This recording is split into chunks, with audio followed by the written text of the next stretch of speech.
नमस्कार मित्रांनो, गोल्डन स्टोरीजमध्ये आपलं स्वागत आहे. गोल्डन स्टोरीजमध्ये आजची स्टोरी आहे या वळणावर अशा अवेळी. चला तर स्टोरीला सुरुवात करूया. मोबाईलची घंटी वाजली म्हणून संध्याने फोन घेतला. त्यावरचा नंबर आणि नाव बघून तिच्या हृदयाची धडधड एकदम वाढली. ती मुकाट बसून राहिली. 10 मिनिटातच तिच्या लँडलाईन फोनची घंटी वाजली. ID कॉलरवरून नंबर चेक केला तर तोच होता. क्षणभर तिला वाटलं फोन उचलून बोलावं, पण मनाला आवर घालून तिने त्याही फोनकडे दुर्लक्षच केलं. मग ती आपल्या रोजच्या कामाला लागली. घराची स्वच्छता, ब्रेकफास्ट, चहा, डबा भरणं, ऑफिसला जाणं, दिवसभर काम करणं, सायंकाळी थकून घरी परत येणं, हीच तिची दिनचर्या होती. घरी परतल्यावर रिकामं घर आणि एकटेपणा अंगावर यायचा. दमलेलं शरीर कसंबसं ओढत ती चहा करून घ्यायची. TV सुरू करून सोफ्यावर बसायची. कार्यक्रम डोळ्यांना दिसायचे, काही मेंदूपर्यंत पोहोचायचे आणि काही कळायचेही नाही. झोप येईपर्यंत TV सुरू असायचा. त्या आवाजामुळे घरात थोडं चैतन्य जाणवायचं.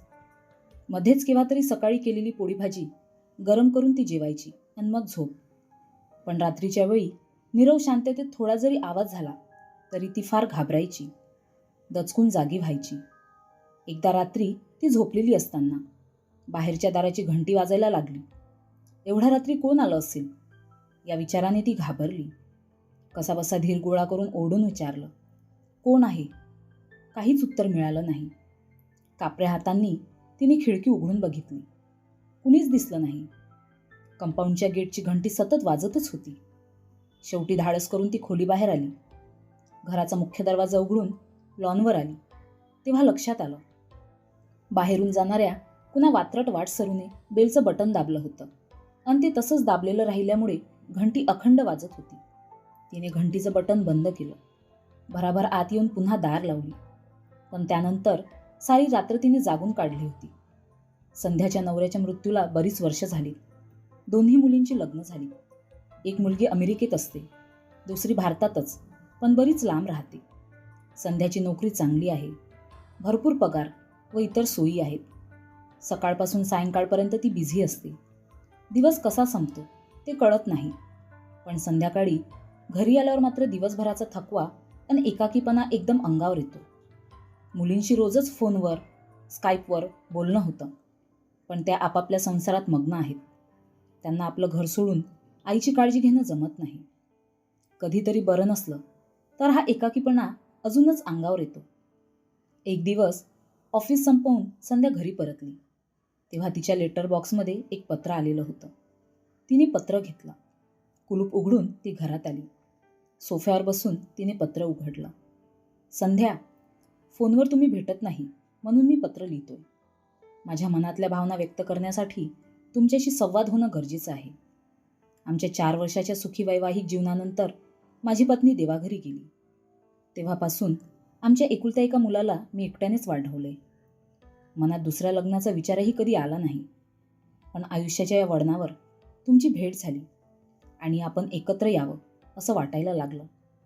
माझा मुलगा वारंवार मला म्हणतो, आग्रह करतो की मी एक सुसंस्कृत शालीन अशी एकाकी स्त्री स्वतःची सहचरी म्हणून निवडावी, एकटं राहू नये.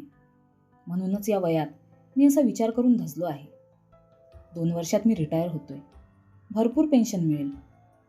त्याखेरीज जंगमस्थावर प्रॉपर्टी आहे. देवेने आरोग्य उत्तम आहे. नियमित आहार, विहार, विश्राम, व्यायाम यामुळे शरीर व मेंदू व्यवस्थित काम करत आहेत. सध्या फक्त तुमचाच विचार करत सतत मनात असतो. लोक काय म्हणतील याला मी फार महत्त्व देत नाही. प्रत्येक व्यक्तीला आनंदी राहण्याचा, प्रेम मिळवण्याचा आणि आधार मिळवण्याचा हक्क आहे असं मी मानतो. तुमचे विचार जाणून घ्यायला आवडेल. उणे अधिक लिहिले असल्यास क्षमस्व. पत्र वाचताना तिचं हृदय धडधडत होतं. हात कापत होते. पत्र वाचून तिने बाजूला सारलं. लिहिणाऱ्याच्या भावना स्पष्ट आणि प्रामाणिक होत्या, त्यामुळे ती भारावली होती. रात्री जेवण झाल्यावर तिने TV लावला. तेवढ्यात मोबाईल वाजला. तिने म्हटलं, क्षमा करा, तुम्हाला वाटतंय तसं घडू शकणार नाही. मी माझ्या आयुष्यात सुखी आणि संतुष्ट आहे. मी एकटी नाही, माझं कुटुंब आहे. तिने एवढं बोलून फोन स्विच ऑफ केला. टीव्ही बंद करून अंथरुणावर पडली. केव्हा तरी उशिरा झोप लागली. दुसऱ्या दिवशी नेहमीप्रमाणे ऑफिसची कामं आवरून ती घरी निघण्याच्या तयारीत असतानाच एक व्यक्ती समोर येऊन ठाकली. ती दचकली. तुम्ही? होय, मीच. यावंच लागलं मला. तुम्ही एकाएकी अशा का वागू लागलात? आधी हो, आता नाही. बोलत नाही, फोन उचलत नाही. आधी तुम्ही मला मौनातच स्वीकृती दिली होती ना? संध्या त्यांच्या नजरेला नजर देऊ शकली नाही. कशीबशी बोलली, माझं चुकलंच. या वयात हे मला शोभणार नाही. मला घरी लवकर जायचे. पुढे तिला बोलवे ना. लोक काय म्हणतील? या काळजीनेच तुम्ही स्वतःला असं कोंडून घेताय. मला माहीत आहे. प्लीज मला एकटं सोडा. मला कुठल्याही नात्याच्या बंधनात अडकायचं नाहीये.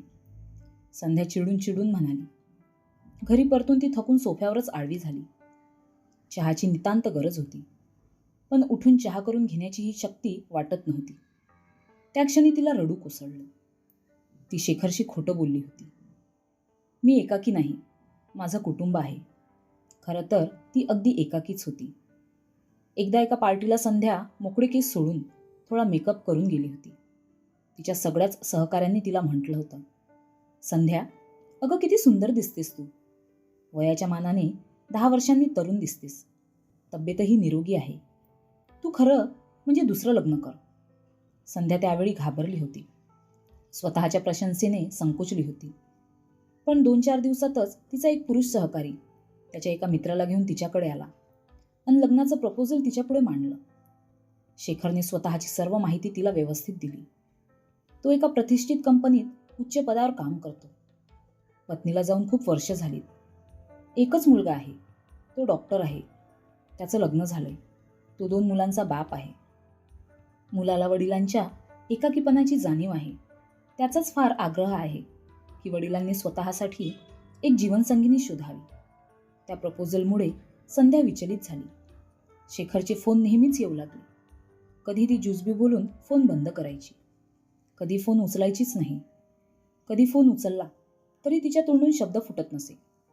मौनातला होकार शेखरला कळत होता, पण त्याला अभिप्रेत असलेला शाब्दिक होकार मात्र अजून मिळाला नव्हता. संध्याला सासरचे कुणीच नातलग नव्हते. माहेरी वडील आणि 2 विवाहित भाऊ होते.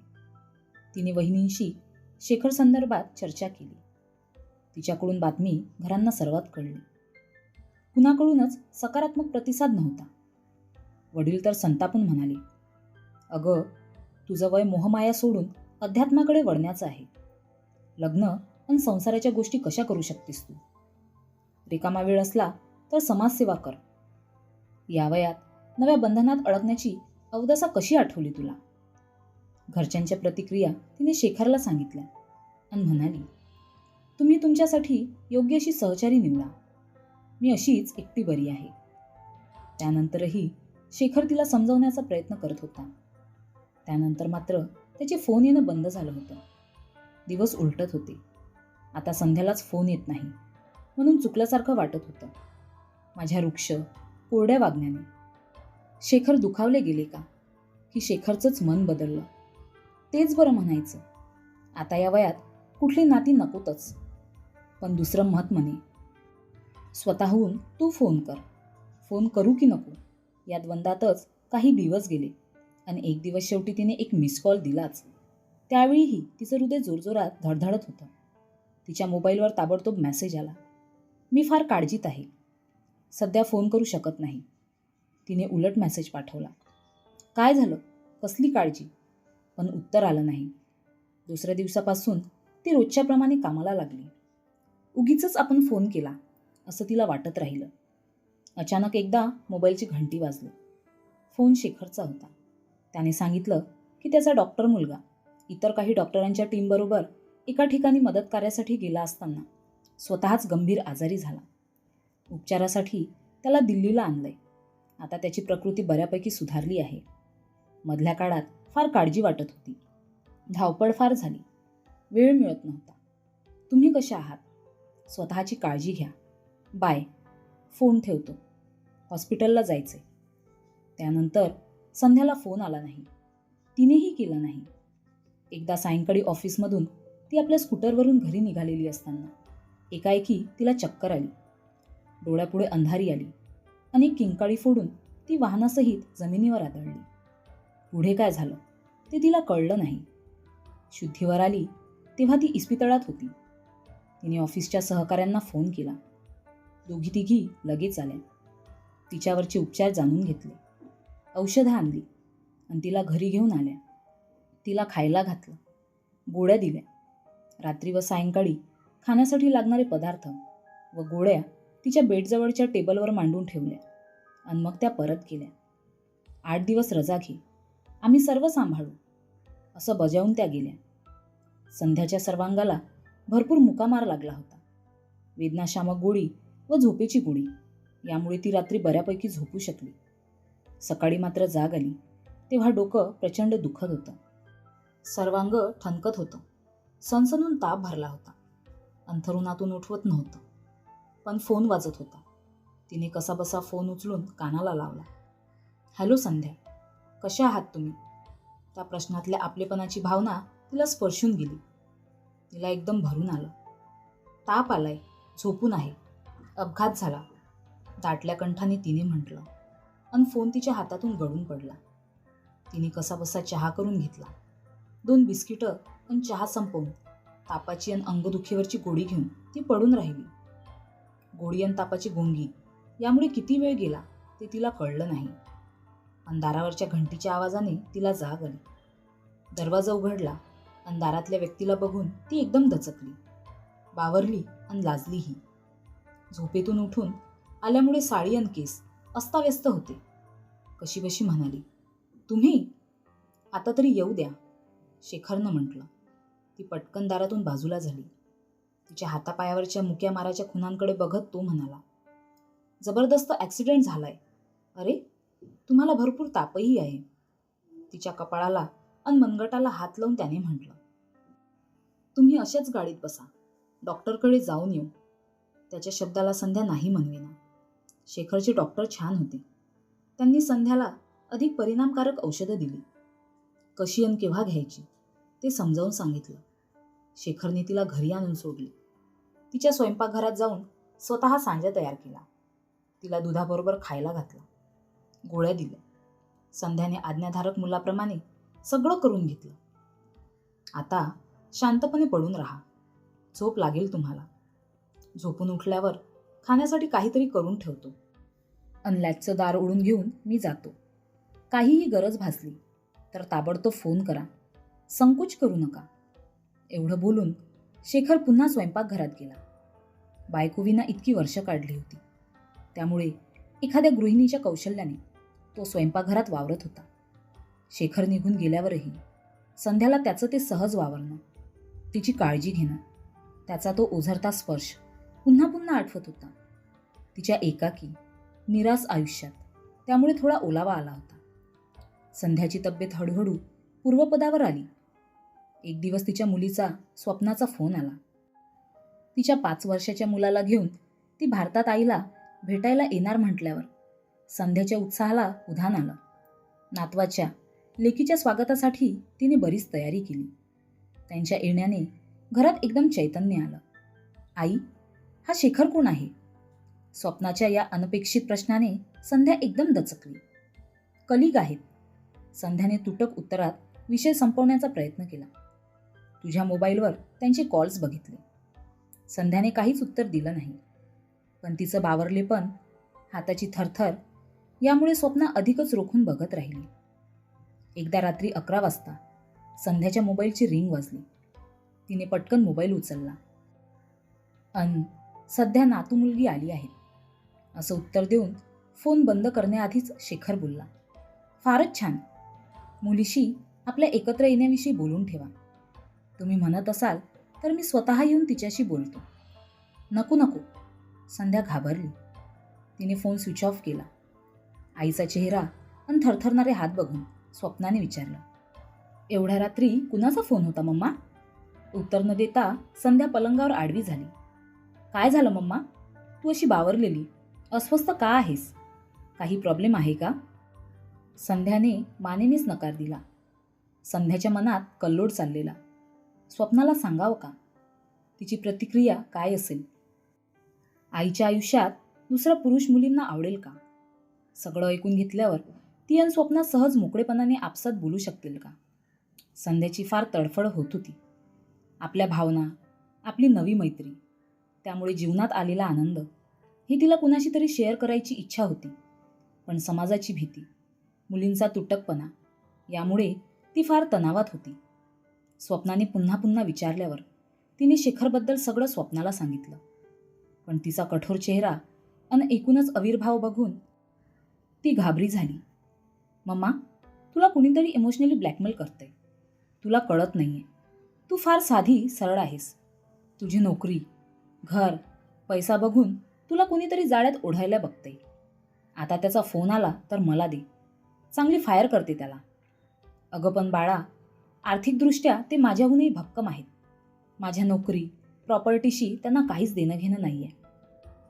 पण मम्मा, आता या वयात तुला हे नवं खूळ काय सुचतंय? अगं, कितीतरी स्त्रिया तुझ्यासारख्या एकट्या राहत आहेत. पण म्हातारपणी कुणीतरी लग्न करत नाही. ही गोष्ट माझ्या सासरी समजली तर ते लोक काय म्हणतील, किती चेष्टा करतील ते. आणि शिवाय आम्ही आहोत ना तुला. काही दुःख, त्रास असेल तर आम्हाला सांग ना. कुणीतरी बाहेरच्याला काहीतरी सांगून सहानुभूती कशाला मिळवायची? स्वप्ना संतापून बोलत होती. अधिकच रागाने बोलली. आणि हे जर राहुलला, तुझ्या जावयाला समजलं की त्याची सासू पुन्हा लग्न करून संसार थाटते तर त्याला काय वाटेल? संध्याला त्या क्षणी इतकं अपराधी वाटलं की तिच्या डोळ्यात पाणीच आलं. स्वप्ना परत जायला निघाली तेव्हा म्हणाली, आई, मी लवकरच पुन्हा येईल. रिटायरमेंटनंतर तू माझ्याकडेच राहायचंस, ठरलं? संध्या फक्त उदास असली. मी कोमललाही सांगितलंय, तीही इथे येणार आहे. बरं. स्वप्ना गेली पण घर एकदम रिकामं उदास झालं. स्वतःला सावरून संध्या रोजच्या दिनक्रमाला लागली. शेखरचा फोन आला तरी ती उचलत नव्हती. कोमल, तिचा नवरा नीरज आणि मुलगी रेखा घरी आली आणि संध्याचं घर पुन्हा एकदा चैतन्याने न्हाऊन निघालं. अधूनमधून संध्या रजा टाकायची. मग सिनेमा, बाहेर भटकणं, शॉपिंग, हॉटेलिंग असा भरगच्च कार्यक्रम असायचा. संध्या आनंदात होती. आई, हे शेखर कोण आहेत? कोमलने खट्याळपणे हसत विचारलं. संध्या एकदम स्तब्ध झाली, कोमेजली. आता कोमलही कठोरपणे बोलली. मला स्वप्नाताईने सांगितलं होतं. संध्या कासावीस झाली. बोलणं सुधरेना. मम्मा, अगं ही तर फारच छान गोष्ट आहे. आम्ही दोघी बहिणी तुझ्यापासून लांब असतो. पुन्हा आमच्या संसाराच्या व्यापात तुझ्याकडे लक्षही देऊ शकत नाही. अशावेळी तुला भक्कम आधार असेल तर किती छान होईल. स्वप्नाताईला समजावून सांगावं लागेल. ते माझ्याकडे लागलं. तू शेखर अंकलना आणि त्यांच्या मुलाला घरी बोलावून घे. नीरजनाही त्यांना भेटायचं आहे. संध्या लेकीकडे डोळे विस्फारून बघतच राहिली. कोमलने शेखरला फोन करून सायंकाळी घरी येण्याचं आमंत्रण दिलं.